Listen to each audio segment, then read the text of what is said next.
Hi guys, this is Manu Mishra. So welcome back with a session जिसमें आज हम लोग 22 फरवरी के द हिंदू न्यूज़पेपर का एनालिसिस करेंगे। So here we start the analysis of today's newspaper. So the first news it's from Bihar and Bihar के बहुत बड़े लीडर लालू प्रसाद यादव से रिलेटेड है। हुआ क्या? लालू यादव की हम बात करें तो लालू यादव चीफ मिनिस्टर भी रहे हैं बिहार के, और अनडिवाइडेड बिहार के भी, है ना। अनडिवाइडेड बिहार का मतलब होता है कि जब बिफोर 2000 जब झारखंड भी बिहार का पार्ट हुआ करता था, और उस समय उनके ऊपर एलिगेशन लगे थे कि उन्होंने की स्कैम किया है, चारा घोटाला, जिसको इंग्लिश में फॉडर स्कैम बोलते हैं। ठीक है। और ऐसा उन पे एलिगेशन लगा था, ऐसे हुए तो बहुत सारे केसेस फाइल, बट जो फिफ्थ केस फाइल हुआ था in this scam, it's about के फ्रॉड तरीके से लालू यादव ने 140 करोड़ रुपीस जो है वो झारखंड की ट्रेजरी से निकाल लिया था ऑन द नेम ऑफ चारा। बट वो पैसा यूज नहीं किया गया जिस पर्पज के लिए निकाला गया था, जिसके चलते कल सीबीआई की स्पेशल कोर्ट ने लालू प्रसाद यादव को आपका 5 साल की इम्प्रिजनमेंट सुनाया है, और उसके साथ साथ 60 लाख रुपीस का फाइन देने की बात की गई है। तो this is the first news. Second news, it's about the supreme court. तो सुप्रीम कोर्ट में प्ली फाइल हो गई, है ना। And the plea is about the fundamental duties. हुआ क्या? अगर हम आपके फंडामेंटल ड्यूटीज की बात करें तो फंडामेंटल ड्यूटीज देखो, इनिशियली जब कॉन्स्टिट्यूशन बना था तब ऐड नहीं हुई थी। After after the constitution has been adopted and enacted, उसके बाद एक कमेटी बनाई गई, स्वर्ण सिंह कमेटी, और स्वर्ण सिंह कमेटी ने रिकमेंडेशन दी थी कि भाई, स्टेट जब फंडामेंटल राइट्स दे रहा है, स्टेट का ऑब्लिगेशन है कि डीपीएसपी को फंडामेंटल राइट्स में कन्वर्ट करना है, तो जो देश में नागरिक है, उन नागरिक का भी दायित्व बनता है कि वो हमारे देश के लिए कुछ ड्यूटीज फुलफिल करें। और स्वर्ण सिंह कमेटी ने ये तक बोल दिया था कि इन ड्यूटीज को इन्फोर्सेबल हो जाना चाहिए। इन्फोर्सेबल का मतलब कि अगर कोई ब्रीच करता है तो फिर उस पर पनिशमेंट या उस पर एक्शन लिया जाए। बट फिर उस समय गवर्नमेंट को लगा कि नहीं, ऐसा नहीं करना चाहिए, और bye the 42nd constitutional amendment fundamental duties को इंडियन कॉन्स्टिट्यूशन में जोड़ दिया गया। ठीक है। तो कमेटी का नाम याद रखना, स्वर्ण सिंह कमेटी की रिकमेंडेशन थी to add the fundamental duties in the Indian constitution, और जोड़ा गया था by the 42nd constitutional amendment. Okay. और अभी एक प्ली फाइल यही हुई है कि फंडामेंटल ड्यूटीज को इन्फोर्स करवा करवा देना चाहिए। मतलब कि अगर कोई पर्सन फंडामेंटल ड्यूटीज नहीं करता है तो उसके ऊपर केस फाइल हो जाएगा, उसका ऑब्लिगेशन बन जाएगा कि उसे फंडामेंटल ड्यूटीज फुलफिल करनी ही पड़ेगी। और देखा जाए तो initially there were 10 fundamental duties, but right now there are 11। And जो 11th वाली जुड़ी है वो आपकी एजुकेशन से रिलेटेड जुड़ी हुई। मूविंग फर्दर, सो हुआ क्या? Ukraine keep India in loop alleges disinformation drive.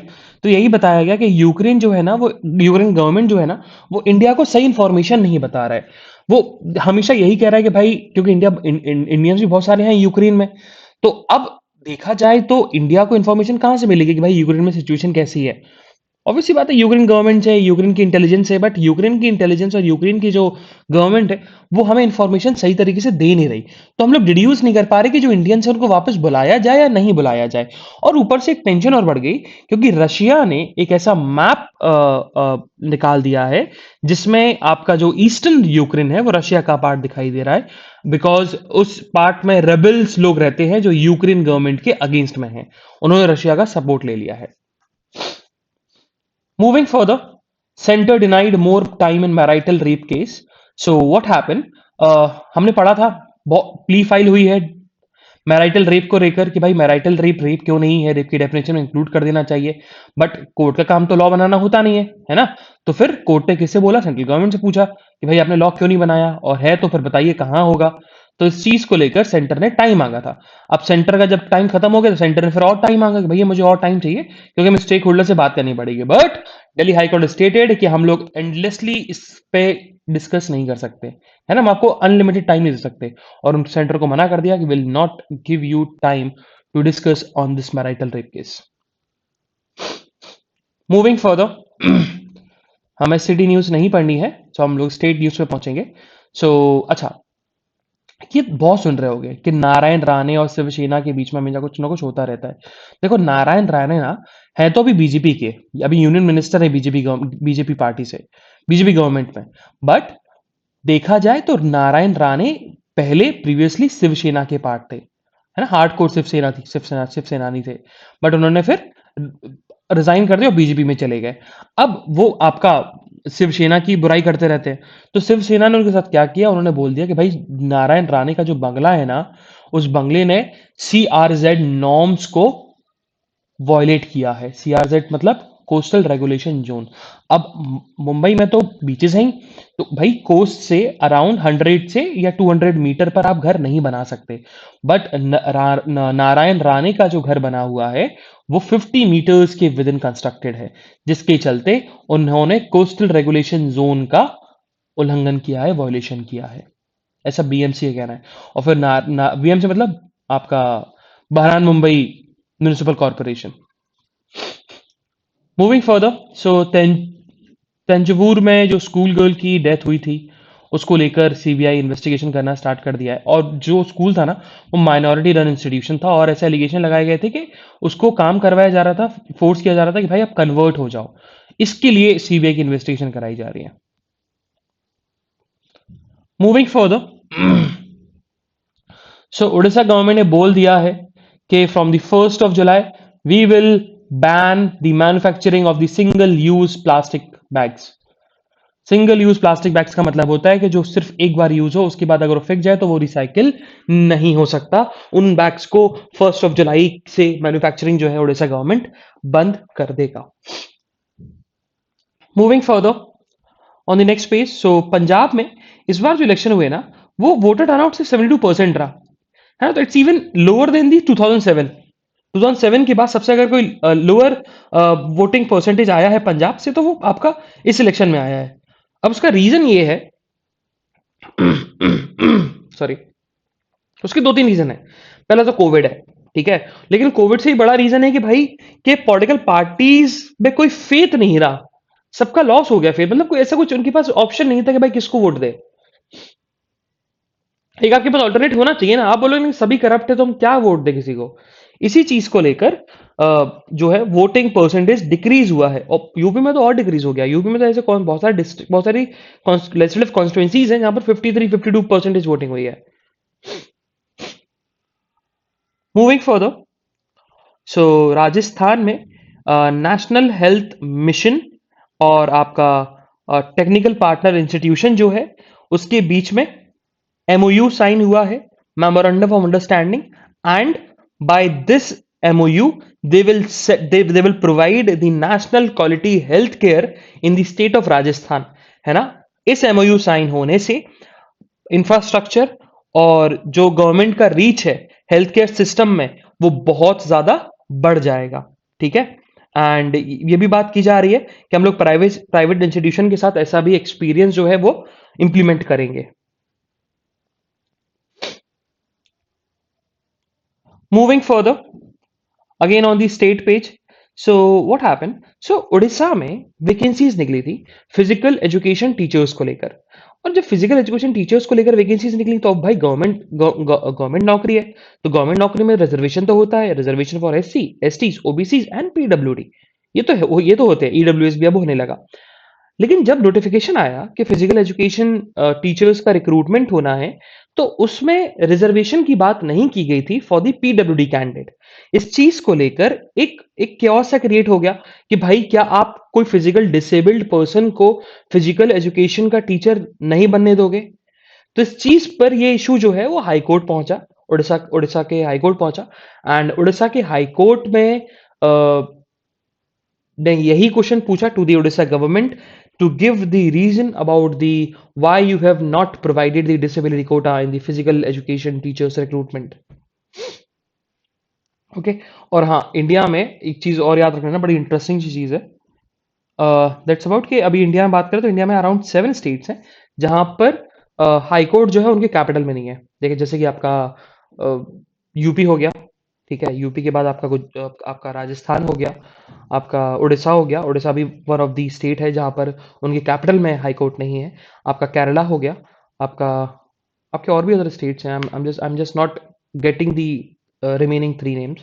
There are आपका देयर आर आपके छत्तीसगढ़ हो गया, ठीक है?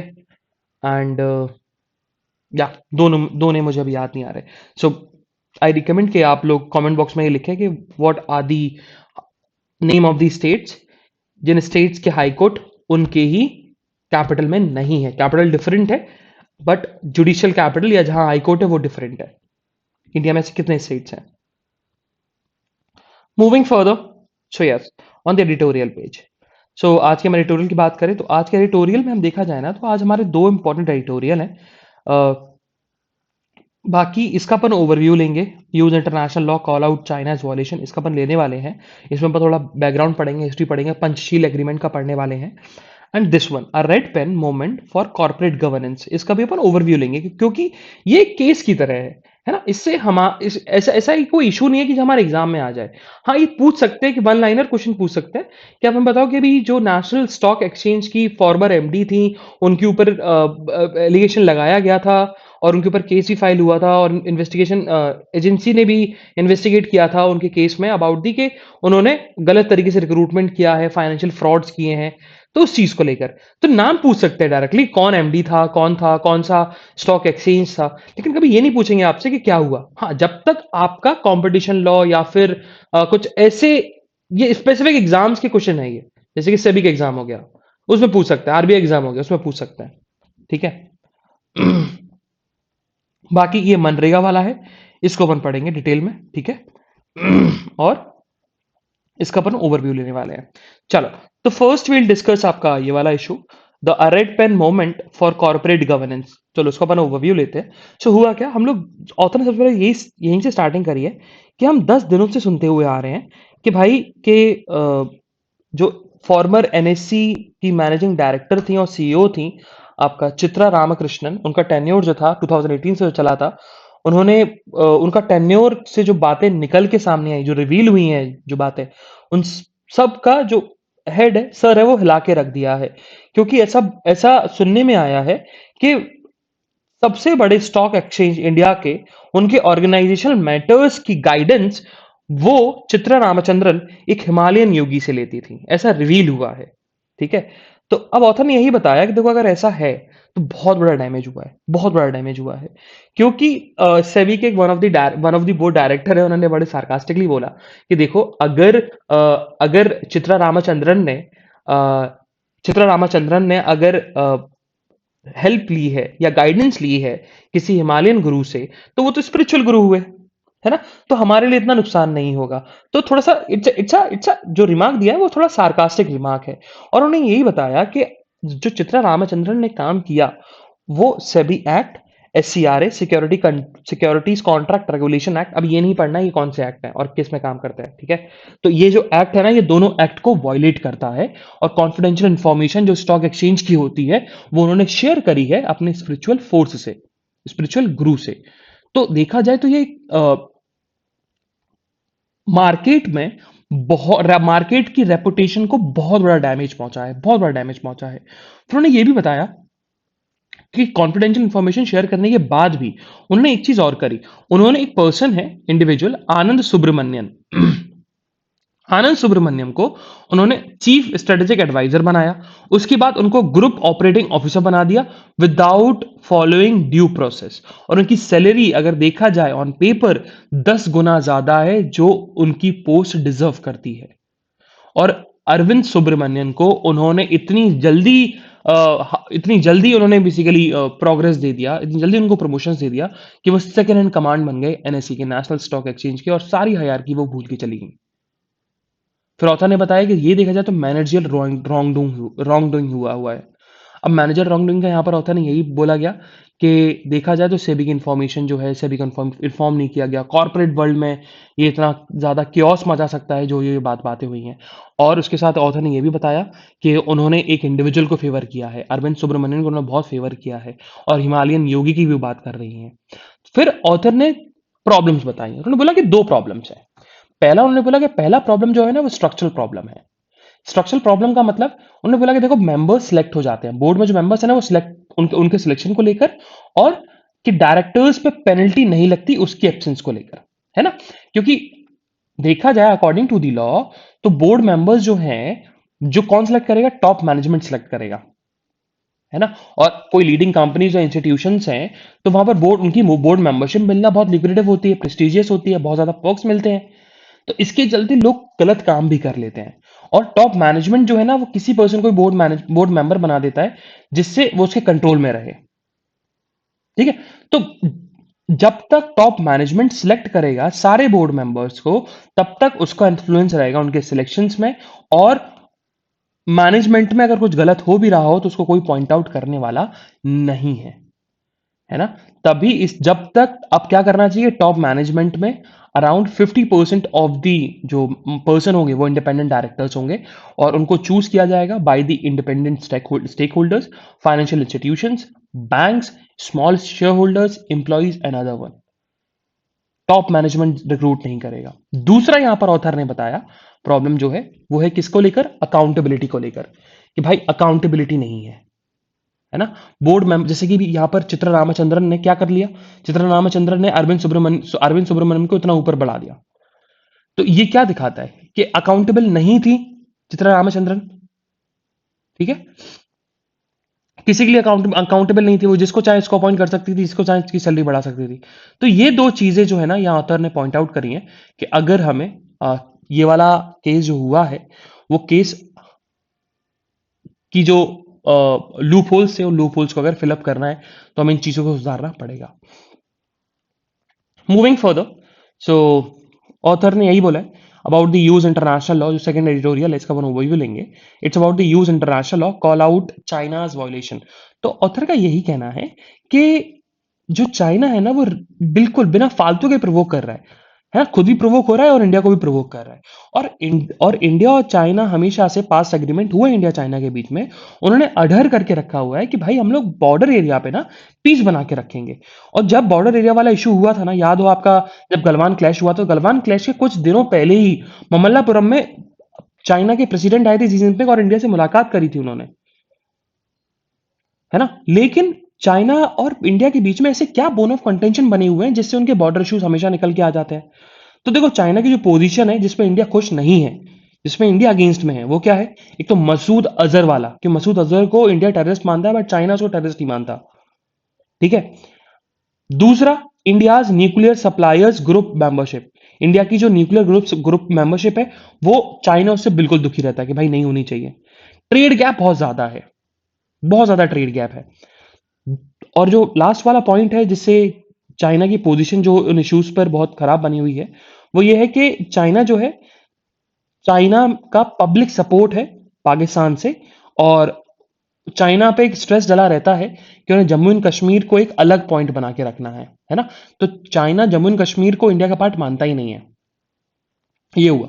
बल्कि इंडिया भी ऐसे कुछ काम करती है जिसे चाइना खुश नहीं है, जैसे कि इंडिया अपोज करती है बीआरआई को, चाइनास के बेल्ट एंड रोड इनिशिएटिव को।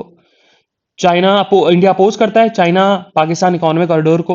आज का ही चिन पे जो उसका स्टैंड है उसको अपोज करता है। और डोकलाम में जो 2017 में स्टैंड ऑफ हुआ था, वो इंडिया के फेवर में गया था। तो because of these reasons, India और चाइना की जो पोजीशंस है ना, वो थोड़ी सी खराब बनी हुई है ना? उनके उनके उनके इश्यूज रिजॉल्व नहीं हो पा रहे। अब देखा जाए तो एक अपॉर्चुनिटी है कि हम लोग फिर से इंडिया और चाइना इनफॉर्मल सबमिट कराएं, दोनों लीडर्स को बुलाएं, और दोनों लीडर्स को बोले कि भैया देखो नाउ, अब हमें जो हमारे रिलेशंस है ना, वो एक नए एरा पे लेके जाना है, और दोनों साथ में काम करेंगे ना, तो जियो स्ट्रेटेजिक फ्लक्स होगा। मतलब एक हम लोग एक सुपर पावर की तरह इमर्ज होंगे, दोनों दोनों नेशंस।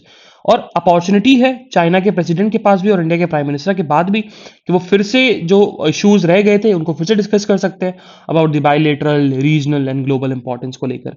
बाकी पंचिल एग्रीमेंट तो साइन है ही, है ना? और पंचिल एग्रीमेंट में इंडिया के 5 पॉइंट्स से 1954 में साइन किया गया था विद चाइना। और 5 क्या थे? कि हम दोनों जो है म्यूचुअल रिस्पेक्ट रखेंगे, ठीक है, एक दूसरे की टेरिटोरियल इंटीग्रिटी का और सोवरेनिटी का। म्यूचुअल नॉन एग्रेशन होगा।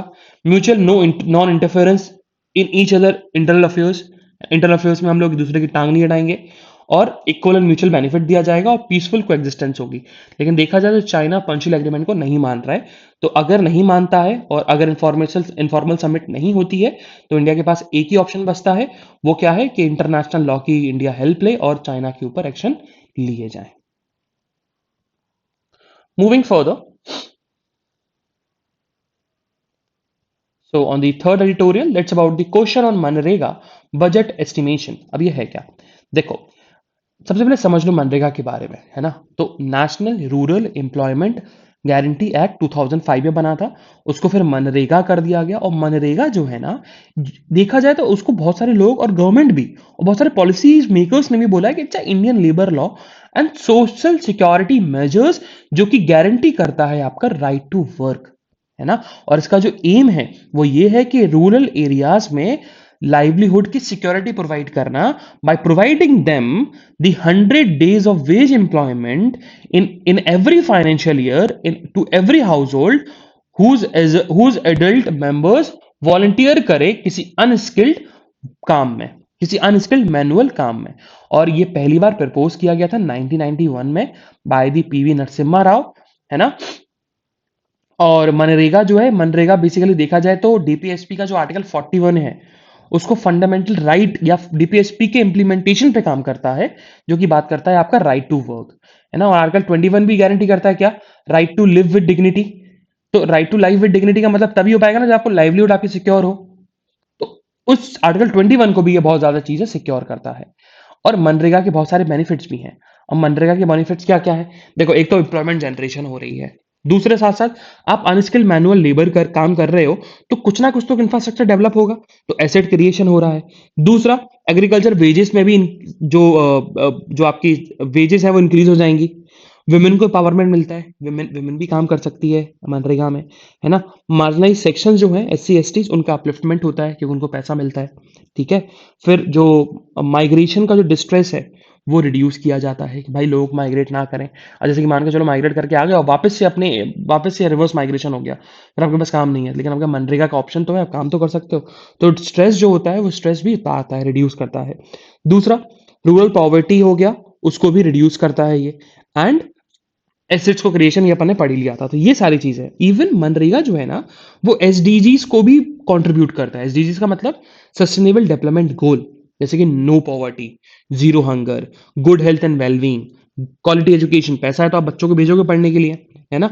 Gender equality, decent work and economic growth, और आपका जो वो है रिड्यूस इनइक्वालिटीज मैन और वुमेन के बीच में, क्योंकि दोनों लोग काम कर रहे हैं। और लास्ट जो है कि इंडस्ट्री इनोवेशन एंड इंफ्रास्ट्रक्चर में भी जो मनरेगा है कंट्रीब्यूट करता है इन एसटीजीज में। इंडिया की हम बात करें तो इंडिया में जो एडिटोरियल अभी जो एडिटोरियल लिखा गया वो एडिटोरियल इसी वजह से लिखा गया कि आपने फंड्स को कट डाउन क्यों कर दिया, मनरेगा का बजट का कट डाउन क्यों हुआ, उसका रीजन क्या है? बल्कि इंडिया में 35 स्टेट्स यूटीज में से 21 स्टेट्स यूटीज ने पूरा फंड यूटिलाइज कर दिया। 100 से भी ज्यादा यूटिलाइज कर सकते हैं वो लोग फंड अपना टिल अक्टूबर 29। बल्कि और फंड की जरूरत थी और आपने वो फंड बजट में एलोकेट नहीं किया। इसी चीज को लेकर ऑथर ने एडिटोरियल लिखा है ना? ये चीज बताएगा। अगर हम बात करें केरला, तमिलनाडु, आंध्र प्रदेश, हिमाचल प्रदेश, इन्होंने 130 से ऊपर पैसा खर्च कर दिया, परसेंटेज से ऊपर ज्यादा पैसा खर्च कर दिया जो अलोकेट हुआ था, इसी पे लिखा गया। तो एक बार पढ़ना जरूर, इंटरेस्टिंग सा है।